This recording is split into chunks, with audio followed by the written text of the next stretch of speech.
Hello, কি অবস্থা সবার? আশা করি সবাই ভালো আছেন। আমি তো একদমই ভালো নেই। 3 দিন যাবৎ এত পরিমাণে জ্বর, ঠান্ডা, গলা ব্যথা, কাশি, কিছুই খেতে ভালো লাগছে না। ভাবলাম ঝাল ঝাল কিছু করে যদি খাওয়া যায়। যে ভাবনা সেই কাজ।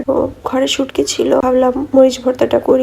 মরিচ ভর্তা খাবো আর বরবটি সিদ্ধ হবে না, এটা তো হবেই না। ঘরে বরবটিও ছিল, তো প্রথমেই আমি শুটকিটা সিদ্ধ করে নিয়েছিলাম মরিচ রসুন দিয়ে। আর এখন এই যে বরবটিটা সিদ্ধ করতে দিয়েছি, বরবটি আমার সিদ্ধ হয়ে গেছে। এখন প্যানে তেল দিয়ে জিরা ফোড়ন দিয়ে দিলাম। এরপর সামান্য পরিমাণে আদা বাটা দিয়ে দেবো। আদা বাটা না দিলে একটা স্মেল বের হয়, এটা সবাই নিতে পারে না। তো এই যে আদা বাটাটা দিয়ে দিলাম। ভাজি হয়ে গেলে এর ভিতরে আমি শুটকিটা দিয়ে দেবো। শুটকির ভিতরে আমি পর্যাপ্ত পরিমাণে লবণ দিয়ে দেবো।